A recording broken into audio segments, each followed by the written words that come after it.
شیخ صاحب متبنہ، کسی کو منہ بولا بیٹا جو لوگ بنا لیتے ہیں، بیٹی بنا لیتے ہیں، تو اسلام میں اس یعنی رشتے کی کیا حیثیت ہے؟ کیا وہ حقیقی بیٹوں کی طرح، حقیقی بیٹی کی طرح ہوتا ہے، یا صرف وہ نام کی حد تک ہی اس کا ماں باپ بنتا ہے جو وہ لے پالک ہوتا ہے بچہ؟ بسم اللہ الرحمن الرحیم۔ متبنہ بچہ، پہلی بات یہ کہ اسلام نے اس کو ختم کر دیا۔ رسول اللہ صلی اللہ علیہ وسلم نے حضرت زید بن حارثہ کو بیٹا بنایا تھا جی، اور اللہ تعالیٰ نے فرما دیا ما کان محمد ابا احد من رجالکم، صحیح، آپ کسی مذکر کے باپ نہیں ہیں۔ تو اور حضرت زید کی بیوی حضرت زینب بنت جحش سے نبی صلی اللہ علیہ وسلم کی شادی رب نے کی، اور یہ ثابت کرنے کے لیے کہ اگر وہ بیٹا ہوتا تو بہو سے شادی نہیں ہو سکتی تھی۔ جی جی، تو اس طریقے سے ڈبل تاکید کر کے اللہ تعالیٰ نے یہ ثابت کر دیا کہ متبنہ نہیں ہوتا۔ تو لیکن اگر کوئی لے پالک یا گود لیتا ہے کسی بچے کو تو اس کو وہ بیٹا نہیں کہہ سکتا، گودی لیا ہوا ٹھیک ہے، لے پالک ٹھیک ہے۔ زبان سے بیٹا کہنے میں کوئی حرج نہیں، ہم تو کسی غیر کے بچے کو بیٹا کہہ دیتے ہیں، جی جی، اس کا بھی باپ کو ابا کہنے میں کوئی حرج نہیں۔ ہم جو کئی علماء کو والد کہہ دیتے ہیں، ابن باز رحمۃ اللہ علیہ کو لوگ والد کہتے تھے، سماحت الوالد، یہ الگ کہانی ہے، لیکن یہ دنیا کو سب کو پتہ ہونا چاہیے کہ اس کا بیٹا نہیں ہے۔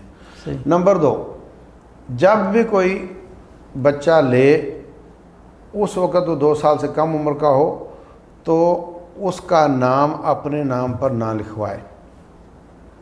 میں نے وکیل سے مشورہ کیا تھا، وہ کہہ رہے تھے کہ اگر آپ کہیں ان کو نادرا والوں کو تو والد کی جگہ کو گارڈین وغیرہ کا لفظ بھی الاؤ ہے، سرپرست، وہ سرپرست لکھوا دیا جائے۔ اور جو اپنی ولدیت ہے اس کا نقصان یہ ہوتا ہے کہ اگر اس کی اپنی اولاد نہیں، روٹین میں وہی لے رہے ہوتے ہیں جن کی اولاد نہیں ہوتی، جی جی تو اس کی وراثت بھائیوں میں جاتی ہے۔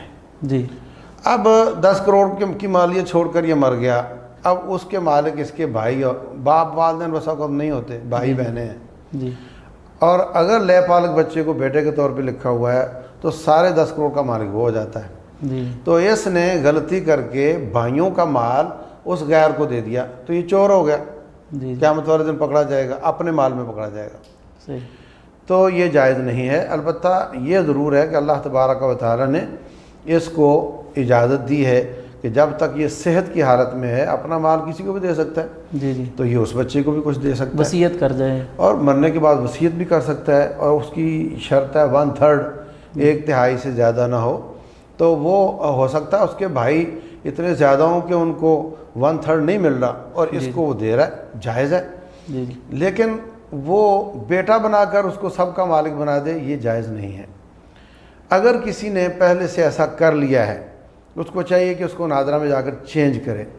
اگر وہ یہ نہیں کر پاتا تو پھر ایک ایفیڈیوٹ لکھے جو سب رجسٹرار کے سامنے جا کر لکھے، اور اس پر سب بھائیوں کے بھی اس کے بھی سائن ہو کہ میں حلفاً کہتا ہوں کہ یہ میرا بیٹا حقیقی نہیں ہے اور یہ میرا وارث نہیں ہے، جو میں اس کو خود دے دوں وہ اس کا ہے، بعد میں بھی میرا وارث نہیں ہے، یا کسی وکیل سے مشورہ کر لے کہ کیا اس کا حل ہو سکتا ہے۔ صحیح، ایک کام تو یہ کرنا چاہیے۔ تو دوسرا کام یہ کرنا چاہیے کہ اگر وہ مذکر ہے تو اس کی بیوی جو لے رہا ہے جی، اس کی بیوی اپنا دودھ اپنی بھانجی کا، بھتیجی کا، بہن کا، کسی کا پلا دے تو یہ عورت اس کے لیے پھوپھی بن جائے، خالہ بن جائے، بہن بن جائے، کچھ بن جائے، صحیح، تاکہ بڑا ہونے کے بعد اس سے پردہ نہ کرنا پڑے۔ صحیح، اور اگر وہ مؤنث ہے، بچی لی ہے، تو پھر اس کا جو شوہر ہے جس نے لے پالک کیا ہے بچے کو، وہ جس نے گودی لیا ہے، جی، وہ اپنی کسی بہن، بیٹی، بھانجی، بھتیجی کا دودھ پلا دے تاکہ وہ اس کا محرم رشتہ دار بن جائے، اور جب یہ بچی جمع ہو تو اس کو پردہ نہ کرنا پڑے۔ میں نے احتیاطوں کے ساتھ اگر آپ لے پالک کر لیتے ہیں تو کوئی حرج کی بات نہیں ہے انشاءاللہ۔